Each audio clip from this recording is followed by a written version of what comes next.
নমস্কার বন্ধুরা, পম্পার কিচেনে আপনাদের সকলকে স্বাগত। আজ আমি আপনাদের সাথে অপূর্ব একটা নাস্তার রেসিপি শেয়ার করব। বাড়িতে থাকা যে মুড়িগুলো নরম হয়ে যায় বা ফেলে দেওয়া হয়, সেই মুড়ি আর দই দিয়ে আজকে যে নাস্তাটা বানাবো অসাধারণ খেতে হয়। আমার মতো একবার বানিয়ে দেখবেন, নষ্ট হয়ে যাওয়া মুড়ি আর কখনোই ফেলে দেবেন না। আর এর সাথে বানাবো স্পেশাল একটা চাটনি। বাচ্চাদের স্কুল টিফিন বলুন বা বাড়িতে ব্রেকফাস্টে অসাধারণ খেতে হয়, ঝটপট বানিয়ে নিতে পারেন।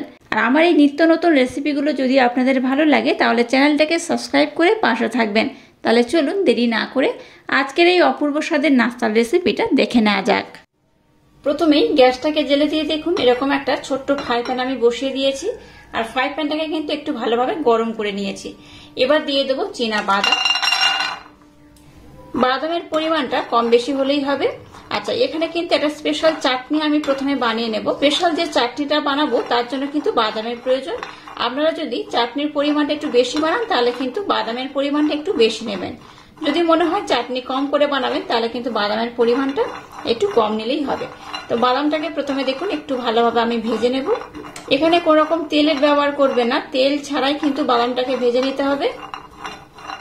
দেখুন বাদামটাকে একটু ভালোভাবে কিন্তু আমি ভেজে নিয়েছি। এবার এই বাদামটাকে আমি নামিয়ে নেব। এবার এই ফ্রাই প্যানের মধ্যে দিয়ে দেবো সামান্য একটু তেল, খুব বেশি নয়, অল্প করে দিলেই হবে। তেলটাকে একটু গরম করে নেব। তেলের মধ্যে দিয়ে দেবো গোটা জিরে, একদম অল্প করে, ছোট্ট চামচের হাফ চামচ। বিউলির ডাল দিয়ে দেবো একদম হাফ চামচের মতো। আপনারা চাইলে এখানে মুগের ডাল, অরহর ডাল, যে কোনো ডাল ব্যবহার করতে পারেন। এবার ডাল আর গোটা জিরেটাকে দেখুন একটু নাড়াচাড়া করে ভেজে নিয়েছি। এর মধ্যে দিয়ে দেবো একটা পেঁয়াজ। পেঁয়াজটাকে একটু হালকা নাড়াচাড়া করে ভেজে নেব। দিয়ে দেবো সামান্য একটু লবণ। দিয়ে দেবো এবার 3 কোয়া রসুন। 3 টুকরো দেখুন আমি রসুন নিয়েছি। গোটা রসুন এখানে আমি দিয়ে দিলাম। রসুনটাকে কাটার বা ছেঁচে নেওয়ার দরকার নেই, গোটা দিলেই হবে। দেখুন সমস্ত উপকরণ একটু নাড়াচাড়া করে ভেজে নিয়েছি। এবার দিয়ে দেবো একটা শুকনো লঙ্কা আর একটা হচ্ছে কাঁচা লঙ্কা। এটাকে দেখুন একটু ভাজা ভাজা করে নিয়েছি, আর কিন্তু বেশি ভাজবো না, এইরকমই থাকবে।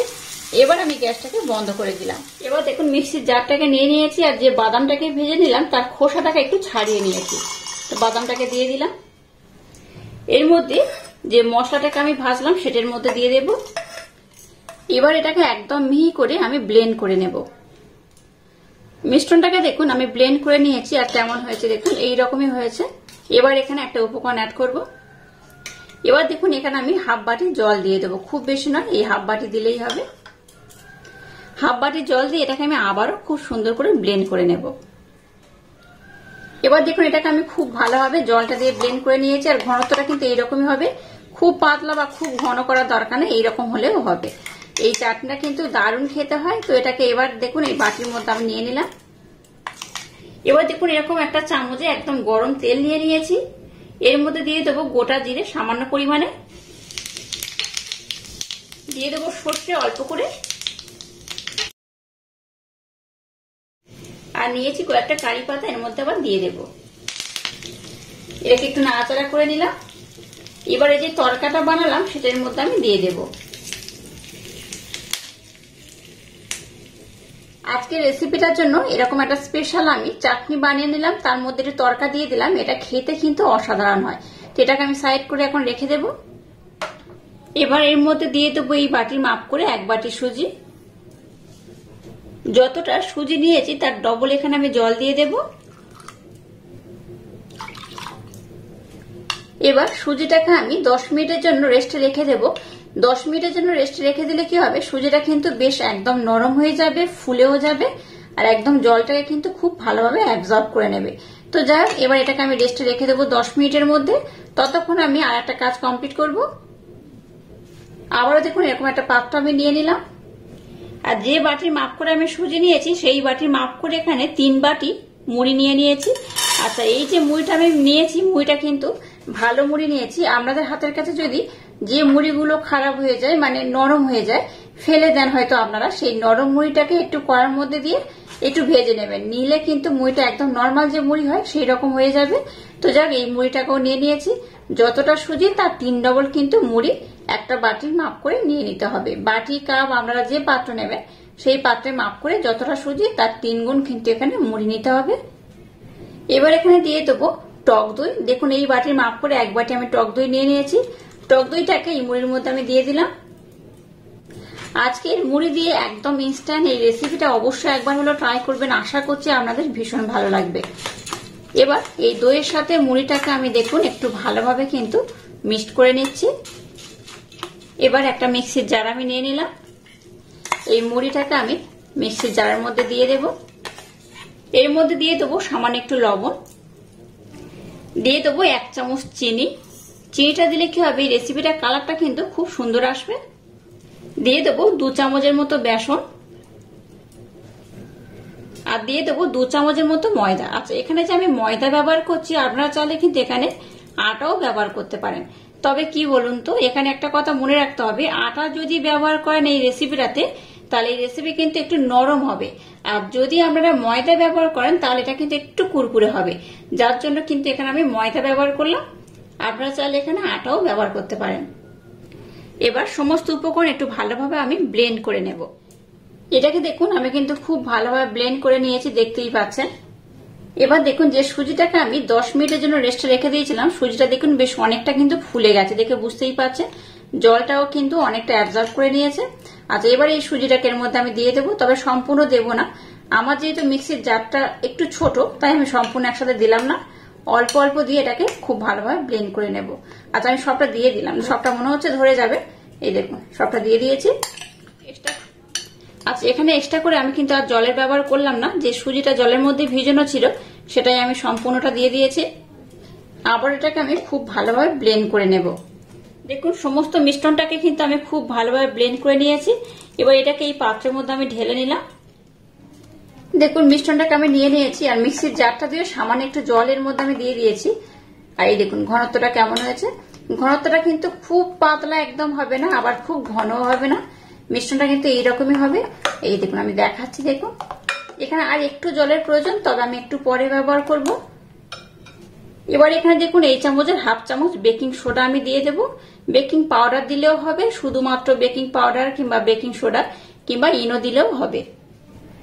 তবে আমার যেটা মনে হয়, বা আমি অনেকবার যেটা ট্রাই করেছি, যে বেকিং সোডাতে কি হয় রেজাল্টটা খুব ভালো আসে।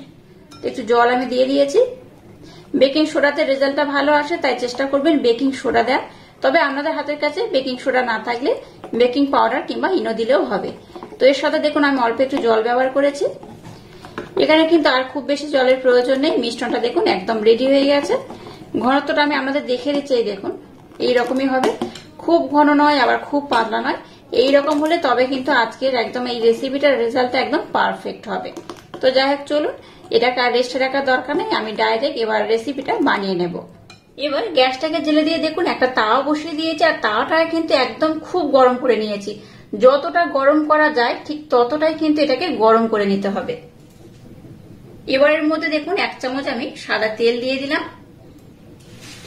তেলটাকে আমি খুব ভালোভাবে গরম করে নেব। এবার দেখুন একটা টিস্যু পেপার নিয়েছি, এই টিস্যু পেপার দিয়ে তেলটাকে আমি চারিদিকে খুব ভালোভাবে কিন্তু ছড়িয়ে দেব। এই দেখুন এইভাবে লাগিয়ে দেবো, আর তেলটাকে খুব ভালোভাবে কিন্তু মুছে নিতে হবে। এবার সামান্য একটু জলের ছিটে আমি দিয়ে দেব। জলের ছিটেটা আমি দিয়ে দিয়েছি খুব ভালোভাবে। এবার এখানে 1 হাতা ব্যাটার আমি দিয়ে দেব, দিয়ে এটাকে এইভাবে আমি ঘুরিয়ে ঘুরিয়ে করে নেব। এই দেখুন এবার ব্যাটারটা দেওয়ার পর গ্যাসের ফ্লেমটাকে কিন্তু লো করে দেব, আর এটা দেখুন আস্তে আস্তে কিন্তু খুব ভালোভাবে হয়ে যাবে, দেখে বুঝতেই পারবেন।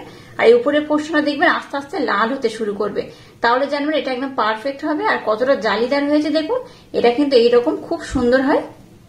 দেখুন এটা অটোমেটিক কিন্তু ধার থেকে ছেড়ে উঠে আসছে। এই দেখুন এবার আস্তে আস্তে এই একটা হাতা বা খুন্তি দিয়ে এইভাবে কিন্তু একটু আস্তে আস্তে উঠিয়ে দেবেন, দেখবেন অটোমেটিক এটা উঠে আসবে। এই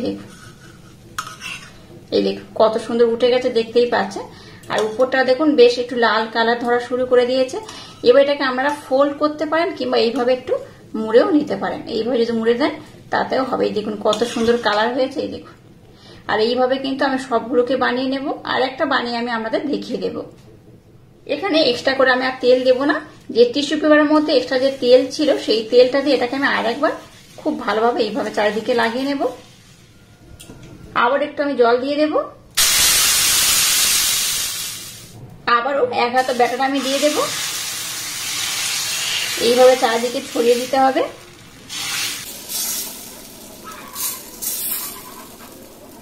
একইভাবে এটাকে আমি বানিয়ে নেব। দেখুন উপরের পোর্শন কিন্তু এইভাবে আস্তে আস্তে একটু লাল হয়ে যাবে, দেখতেই পাচ্ছেন কত সুন্দর হচ্ছে। আর এইভাবে সবগুলোকে আমি বানিয়ে নেব।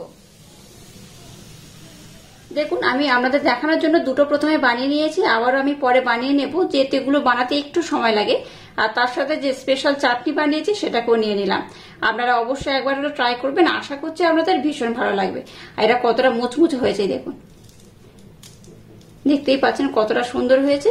আর ভিতরটা খুলে দেখাচ্ছি, দেখুন আমি একটু ছোট করে বানিয়েছি, আপনারা চাইলে একটু বড় করেও বানাতে পারেন। ভিতরটাকেও আমি দেখুন খুব সুন্দর করে বানিয়ে নিয়েছি। আর অবশ্য বাড়িতে একবার হলো আমার মতো ট্রাই করবেন, আশা করছি আপনাদের ভীষণ ভালো লাগবে।